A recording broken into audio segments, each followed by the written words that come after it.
And this is a very time sensitive job because take a look at that phone. On that blue dot. So we gotta get the bales out of this field quick. Here comes everyone's favorite Mark. Gonna snatch that. That guy is getting to be a real pro at that.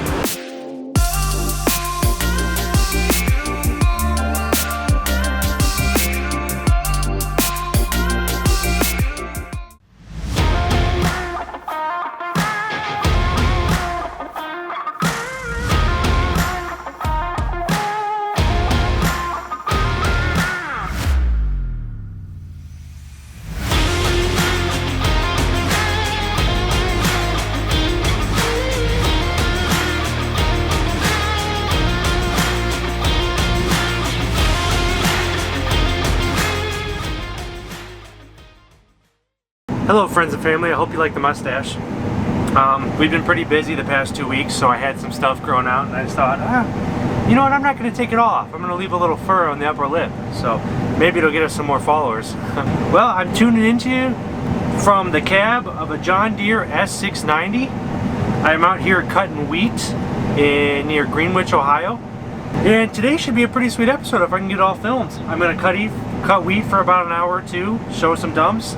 And then I actually get a little bit of variety today. I get to get out of this combine, drive about 20 minutes down the road, and I'm going to large bale some straw. And it's pretty exciting because large baling straw, well, you just takes an army to pick it up. We got semis, loaders, all that right behind the combines. But we're also trying out a new machine. We would like to thank Arkeson for bringing out their 4-stack. And that machine is going to be pretty sweet, hopefully. I also need to thank Tyler Orders from Ag Pro. We have a 6215R demo in front of the Arkeson 4-stack demo, and what that's going to do is hopefully drive down the field and pick up 5 large squares of straw, bring them back to a headland or wherever we designate the loading station for the semis to be, and it should be a lot quicker than following you know, a skid steer or the loader around the field. It'll be a nice, quick, smooth operation, so hopefully that'll be good.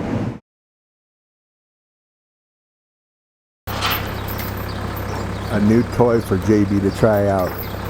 Micah brought him a 4-stack for moving big square bales. Alright Micah, you might be in one of JB's videos.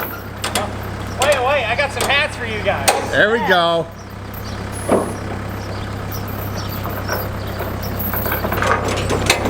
Are you letting that chain get the best of you or what? Got it turned on? Yep. The Arkeson 4-stack.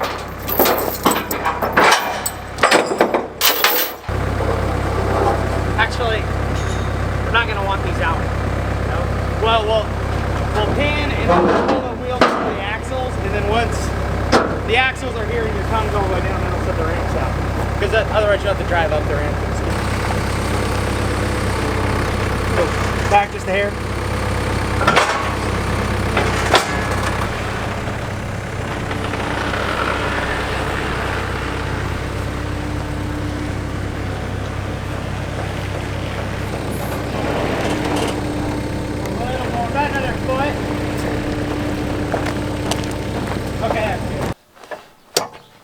There we go. And that's snug. Yeah. The yellow button? Yeah. Pull it down here and you roll where you want your stack. Yep. And once you ride out from under it, it's snug. And close it back up and it runs away. Smooth. That's the whole machine. That's smooth.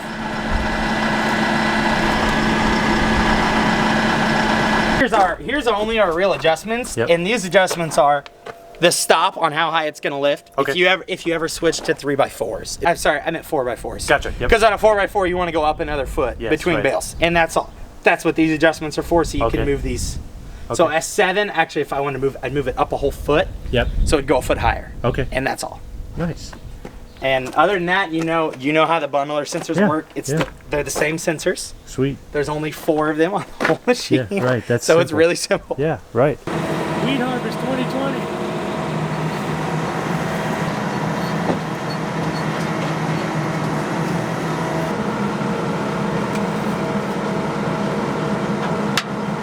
Gotta be a man.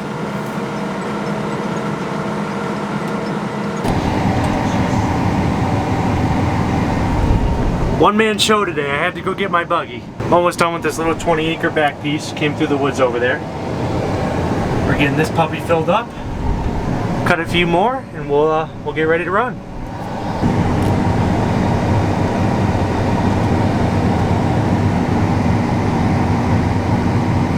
The great balancing act. Fitting it all without overflow.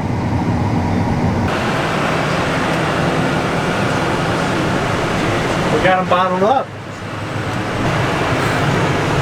Alright, we gotta get, come on. Get video? It's too dark. Oh no.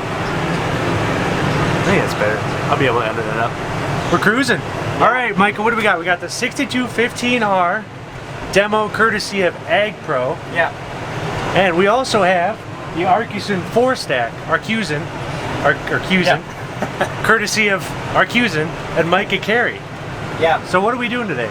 We are going to accumulate some big squares so they can load trucks. So what we're doing is just making stacks of 3 and 4, and we're just making a big pile, making a big area in the center of the field where they can load out trucks with the loader. And then we can drive across the field 12, 15 miles an hour, and it's a whole lot smoother than taking your loader with a couple bales stacked up. And you're going to show us how a professional does it? Yeah, if that's what you want to call it. Now this isn't the smoothest field we've both ever been in.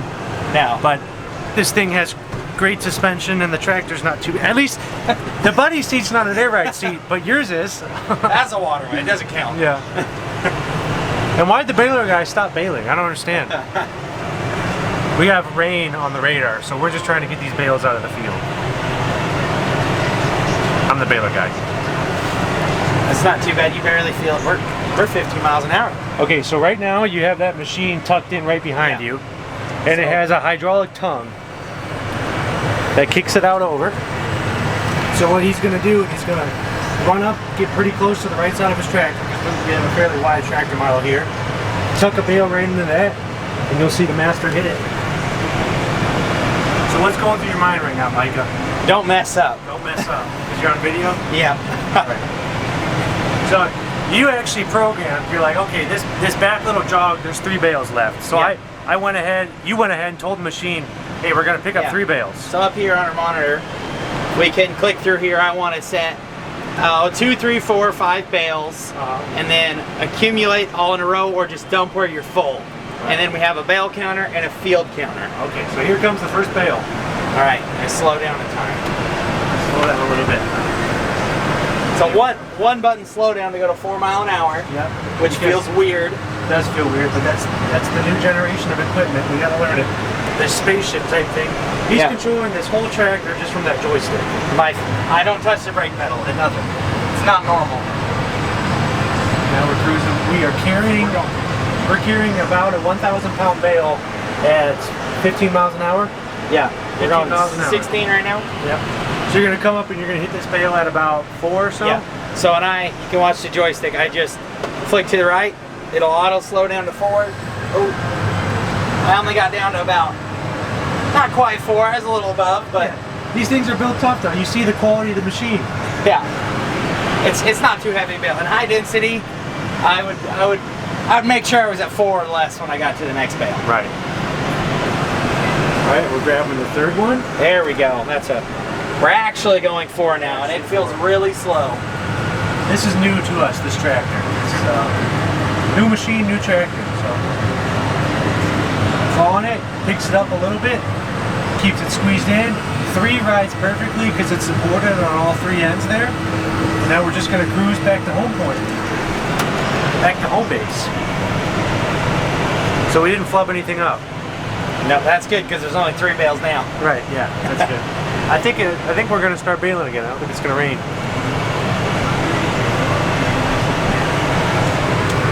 Carrying smooth.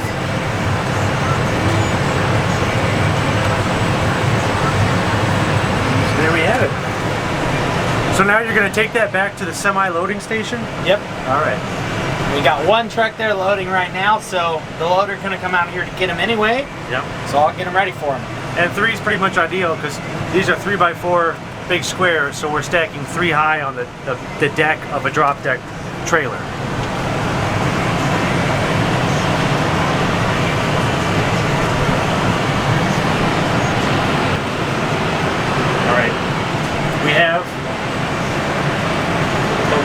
station of loading in sight. We're just gonna zip across the field at a good 18 miles an hour, carrying 3. Tell me what other machine can do that, besides like a stack wagon or something of that sort. But Yeah, I don't know what can run 18 miles an hour. Yeah, Carry true. 3 bales, and we can do this with 4. 5, it'll hold 5, but it gets pretty tall, so you don't want to run quite as fast with 3x4s. With Across 2.5 or 2 foot tall bales, the 5 higher runs fine. oh man, that's a nice looking truck. Wow. The Kenworth, not the Ford. The Ford's a nice looking truck too. About to empty one there out of the chamber. Here comes everyone's favorite Mark. Gonna snatch that. That guy is getting to be a real pro with that loader. All right, so we're coming to a stop. We're gonna drop that. You have how many seconds to pull out, Micah? 10 seconds. 10 seconds. You don't have to stop all the way, but Just come to a stop. with fresh paint and straw, Yeah. we like to make sure you get a straight stack before you gun it. Gotcha. Well, cool. Thanks for the demo and the one-on-one coaching lesson. Let's see if we can keep going. Let's see what the stack looks like, if it's nice and clean. See if the bales are the same length this time. Yeah, we had trouble with that earlier. That's a That'll pretty fit on clean the truck. stack. That's nice.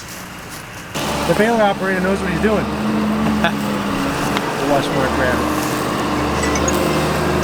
Hey, let me turn off my Bluetooth.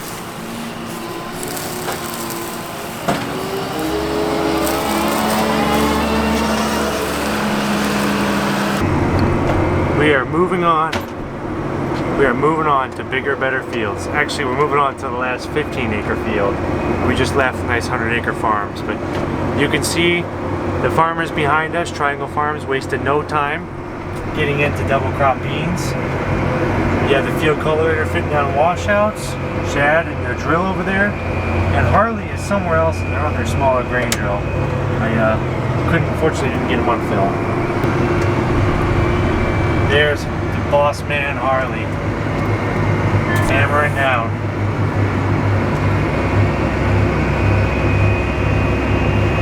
Slamming in those nice double crop beans. So we finally got the camera in the cab of the Heston Massey Ferguson 2270 XD large square baler. I would have tried to film this a lot sooner. This is actually the very last field I'm in. But to be completely honest, I was too busy worrying about moisture because we were getting spit on with rains here and there, and I was worrying about washouts, so I figured filming wasn't the best. I have Mike Johnson chasing me with the Arkuson 4-stack, and Mike is also running the very cool 6215R brand new Command Pro all-in-one joystick. So it's a little bit different than our standard IVT transmissions right there. You pretty much run all your hydraulics, your PTO, and a lot of your functions for whatever implement you're pulling straight on the joystick. So it's very cool. It's sort of like a spaceship when you first get into it. It's not terribly intuitive right off the rip, but once you get it figured out, I don't think you want to go back. It's a very convenient setup. I got the John Deere 8360, pulled it off the corn planter, put it right on this. 360 horse, let me tell you, on hilly terrain is absolutely not overkill for this machine. When I go downhill and I have 2 tied off bales in my chamber there, it wants to push me down a hill. So I would not want to see myself running with any smaller implement, that's for sure. So what I am doing is I'm following behind a 35-foot head. 30 or 35, I'm sorry, it's not our combine, so I don't exactly know. So I'll come to a creep and explain what I'm doing here. So, up on the top right, tells me how many flakes I am out of whatever flakes from the last bale. 80 is not what I want. I want about 42. Like I said, these windrows are light, so I just can't go fast enough to feed this baler. My chamber pressure is running about 1800, that's automatic, that's good. The last bale I spit out was about 95 inches. That's a little short. This machine's reading like 2 to 3 inches short, so that's whatever. And the flakes I'm currently making are 1.2 inches. So let's see if I sped up a little bit to like 12. We'll see that flake size down there should increase. 1.4, 1.9, 2, 2 is pretty ideal, 2.1. I want to make about 2 1/4 inch flake, so I can't quite get there. I mean, I'm going 11/8 in fields, it's bumpy, so we're getting there.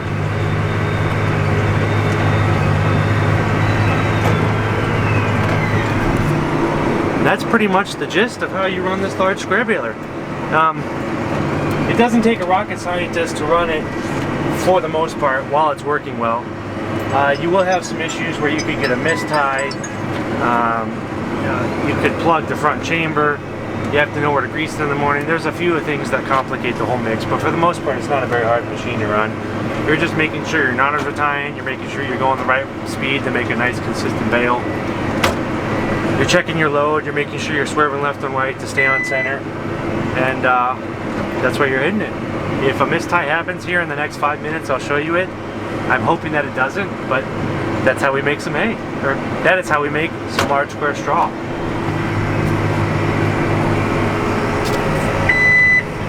Mike goes so fast in that machine, he actually just has to stalk me like a vulture. He waits for bales to come out, he's so fast.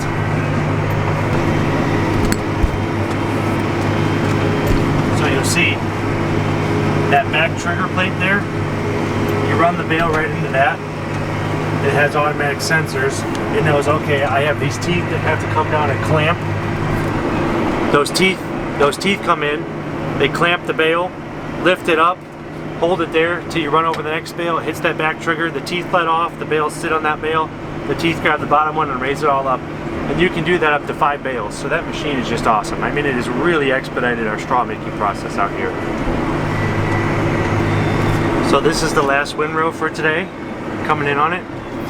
This was a 15-acre patch we just baled up, and we started at 124. It's 148, so it took us 24 minutes to bale 15 acres. And that was with crossing a ramp. That's 2 outside rounds, basically 2 fields, and that is completely picked up and put to the front of the road. Okay, so I'll give him, he just picked up my last bale, I'll give him another minute to get to the road. So we'll call that 25 minutes. Baled, picked up, 2 fields, 15 acres. That's efficiency, that's not bad. It's 1:48, it's supposed to rain at 2:30. We have 2 semis showing up. I think we might have just hit the ticket today. I think we might be all right. We'll get them indoors before this rain hits, and maybe we'll get some sleep today. Thanks for tuning in, guys.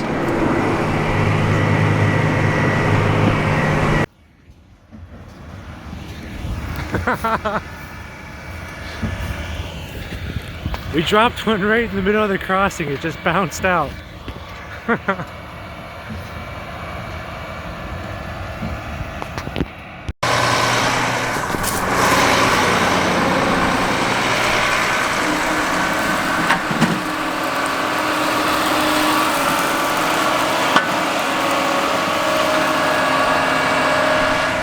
Mike Johnson is a pro, ladies and gentlemen.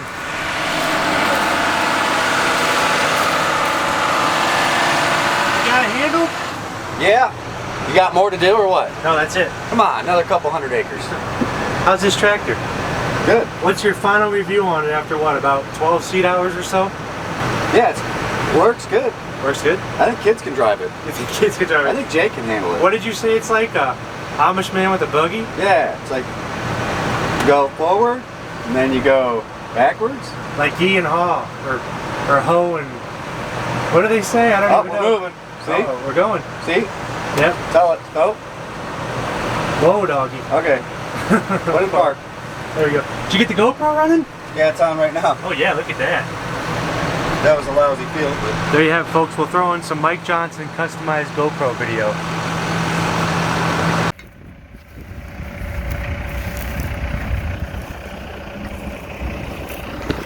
So I'm sitting here waiting for the wind to catch some of my headlands on the east side because they're shaded by trees. So I figured we get some cool video of Mark in his natural habitat. This guy is a very skilled loader operator.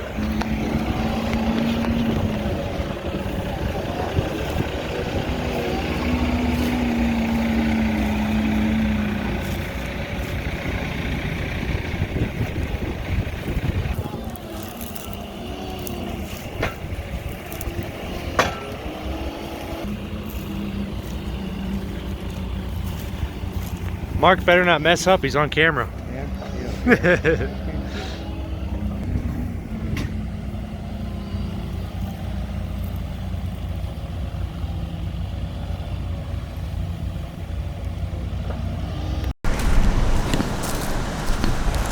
We got the last of the bales to get home, and we ran out of semis, so we have emergency trucker Sammy Sturba coming down with the 120 and the 36-foot gooseneck. And this is a very time-sensitive job because take a look at that phone on that blue dot. So we got to get the bales out of this field quick. What do you have it? Ace in the hole, Sam Sturba pulling in just in time.